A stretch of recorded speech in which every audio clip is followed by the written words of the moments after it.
கடந்த 11ஆம் தேதியன்று சேலம் மாவட்டம் சங்ககிரி அருகே உள்ள தேவூர் கல்குவாரி குட்டையில் சடலம் ஒன்று மிதப்பதாக அங்கிருந்து கூலி தொழிலாளர்கள் கேவூர் காவல் நிலைய போலீசாருக்கு தகவல் தெரிவித்தனர். சம்பவ இடத்திற்கு விரைந்து வந்த போலீசார் கை கால்கள் கட்டிய நிலையில் மிதந்த ஆண் சடலத்தை மீட்டனர். பின்னர் சடலத்தை சேலம் அரசு தலைமை மருத்துவமனைக்கு பிரேத பரிசோதனை செய்ய அனுப்பி வைத்தனர். பிரேத பரிசோதனை அறிக்கையில் இறந்தவர் தாக்குதல் காரணமாக உயிரிழந்திருக்கலாம் என்பது தெரிய வந்துள்ளது.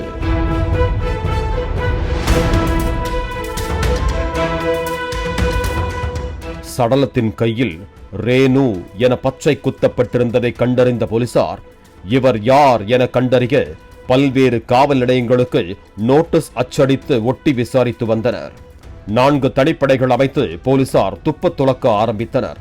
சடலம் கிடந்த பகுதியில் சிசிடிவி கேமராக்களில் கார் மற்றும் வாகனங்கள் எதுவும் பதிவாகியுள்ளதா என அலச ஆரம்பித்தனர். அப்போது சிசிடிவி கேமராக்களில் கல்குவாரி அருகே ஆட்டோ ஒன்று வந்து சென்ற காட்சிகள் பதிவாகி இருந்தன.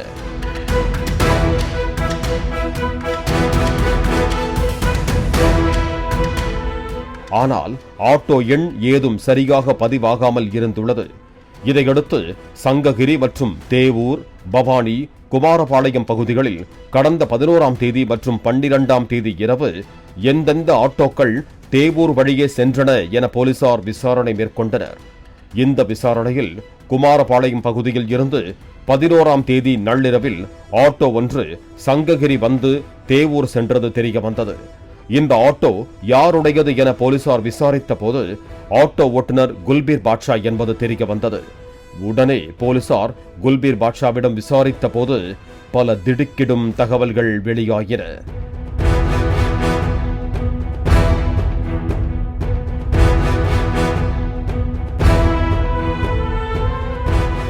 நாமக்கல் மாவட்டம் குமாரபாளையம் பகுதியில் ஐயன் நாட்டுக்கோழி சமையல் என்ற ஹோட்டலை சவுந்தர் என்பவர் நடத்தி வந்துள்ளார்.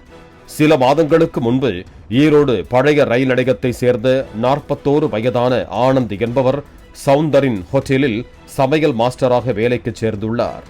ஆனந்த் தனது வீட்டு செலவிற்காக 70,000 ரூபாயை சவுந்தரிடம் வாங்கியதாக சொல்லப்படுகிறது. நீண்ட நாட்கள் ஆகியும் ஆனந்த் கடன் தொகையை தராமல் இழுத்தடித்து வந்ததாகவும் கடனை திருப்பி கேட்பதால் ஹோட்டலுக்கு வேலைக்கு வராமல் சவுந்தரை ஏமாற்றி வந்ததாகவும் கூறப்படுகிறது.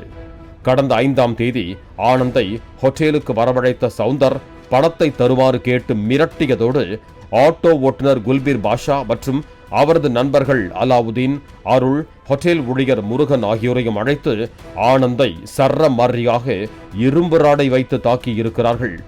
இதில் மயக்கமடைந்த ஆனந்த் சுருண்டு விழுந்து உயிரிழந்தார். ஆனந்த் இறந்ததால் அவர்கள் அதிர்ச்சி அடைந்திருக்கிறார்கள்.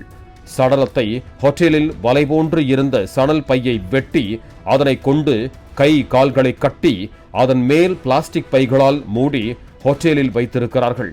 பிறகு என்ன செய்வது என்று தெரியாமல் அவர்கள் விழித்தபோது ஆட்டோ ஓட்டுநர் குல்பீர் பாஷா தனது ஆட்டோவில் சடலத்தை எடுத்துச் சென்று எங்காவது வீசி விடலாம் என கூறியுள்ளார்.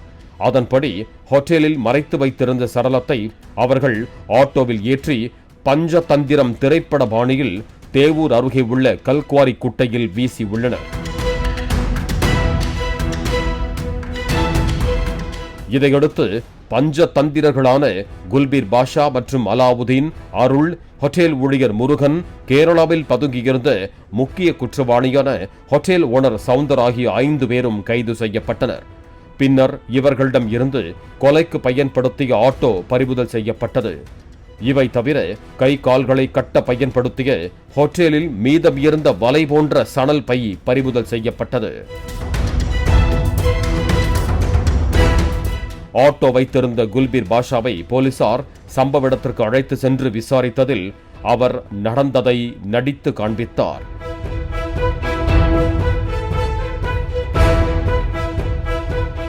இந்த விசாரணை நடந்து கொண்டிருந்த போது கொலை செய்யப்பட்ட ஆனந்தின் தங்கை சுதா பவானி காவல் நிலையத்தில் ஒட்டப்பட்டிருந்த நோட்டீஸை பார்த்து சங்ககிரி காவல் நிலையம் வந்து தனது அண்ணன் கையில் ரேணு என பச்சை குத்தி இருப்பார் என்றும் தெரிவித்தார். இதனால் இறந்தது ஆனந்த் என உறுதி செய்யப்பட்டது. கைதான 5 பேரும் சேலம் மத்திய சிறையில் அடைக்கப்பட்டனர். சேலம் மாவட்ட காவல் கண்காணிப்பாளர் குத்தாலிங்கம் சங்ககிரி காவல் நிலையத்தில் இருந்து தொடர் விசாரணை மேற்கொண்டு வழக்கில் துரிதமாக துப்பத்துலக்கி குற்றவாளிகளை கைது செய்ததை அறிந்த சேலம் சரக டிஐஜி சந்தோஷ் அதிபானி தனிப்படை போலீசாரை பாராட்டினார். பாலிமர் செய்திகளுக்காக சேலம் செய்தியாளர் ரமேஷ்.